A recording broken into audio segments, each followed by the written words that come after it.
You're with Julian on the Brown Note, who is so stupid. So I do these pieces, like the political ones or the movie reviews, and I film them for YouTube. I am so dumb that I've got a list of equipment to bring to do this. I haven't brought my camera. So I'm just using my phone. If my phone ends up being a better camera than my actual proper camera, I'm going to be very interested in that. So from Brittany to Bondi.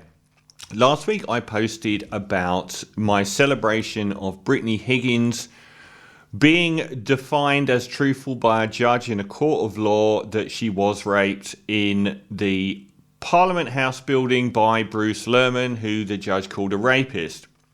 Now, the reason I bring this up is I post stuff on YouTube. Sometimes it will get a few thousand views, but often it will get 10.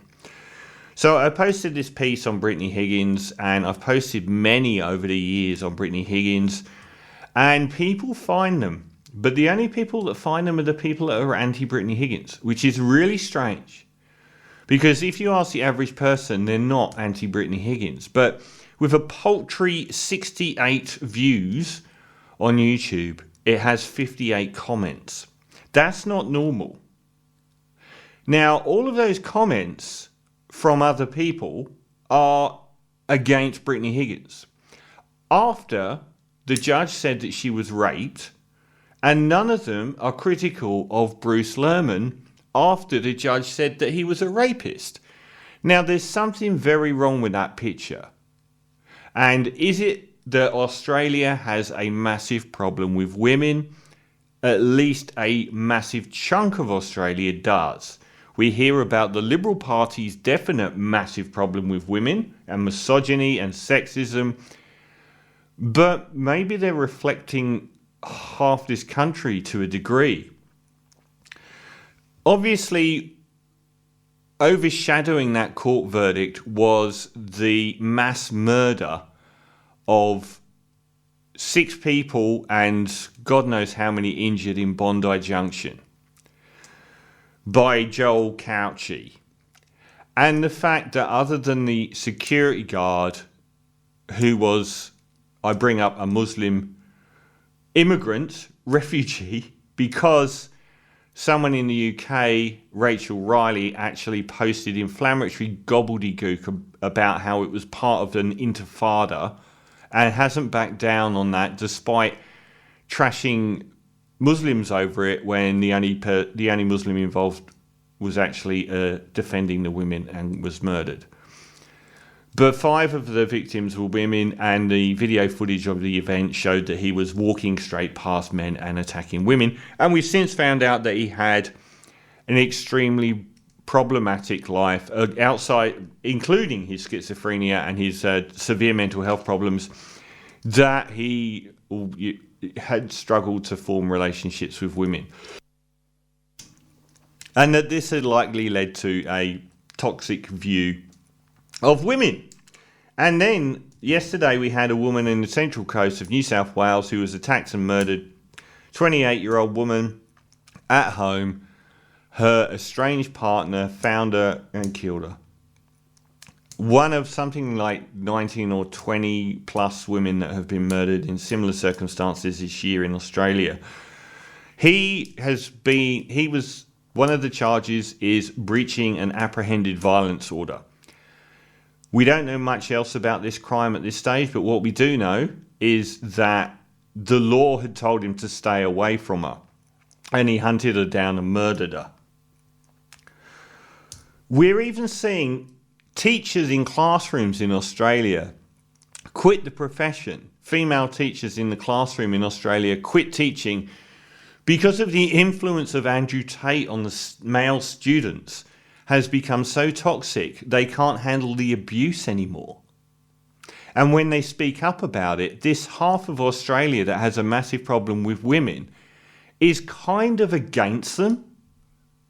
In fact, if you're one of these people, you are probably kind of against these teachers already for saying that.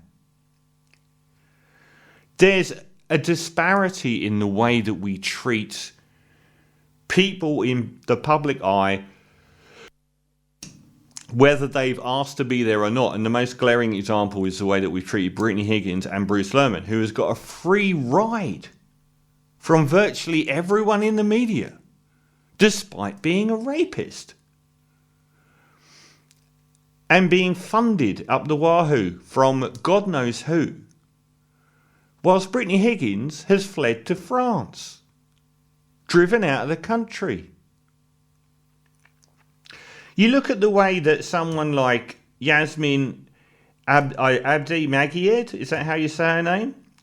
Who tweeted in 2017 the rather mild tweets, lest we forget on Anzac Day, which is coming up. And it's actually, if you're watching the repeat, Anzac Day is today.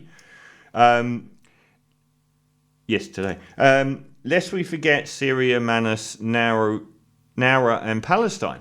Now, it's not a really massively offensive tweet. She was hounded out of the hemisphere and ended up in London. Scott McIntyre, another journalist, accused on Anzac Day Australian soldiers of rape, murder and pillage. Now, he lost his job at the ABC, but he never got one bit of the vitriol that Yasmin got. Because we treat women like Clementine Ford differently. There's this natural predisposition to hate them and to act really aggressively towards them.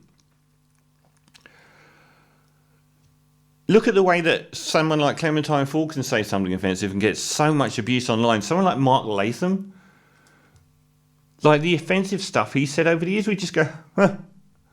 Or even Barnaby. I mean, as I said in a piece about racism ages ago, one of the hallmarks of you being a sexist from that piece, and that was about one of the hallmarks of you being a racist, is you always find a reason every time that's different. You always say, I feel against this person because of a specific thing that's different to all of the other specific things I had that just so happened to be against women like this all of the time. Or I was against Aboriginal people all of the time, but it was a specific reason, and that doesn't have any correlation with all of the other times where I just happened to be on the same side every single time. And it's women usually that would be considered on the left, because apparently being raped is being on the left. Because there are women out there like Pauline Hanson that can say whatever they want and get away with it. But if you're in the middle, if you're a Grace Tame, or if you're a Brittany Higgins, or a Clementine Ford, or a Yasmin, then you get the vitriolic abuse. And it's natural. And are you one of the people that says, no, this time it's because of this reason, but you seem to always be on the same side, as though it's not really that reason, you were just looking for an excuse?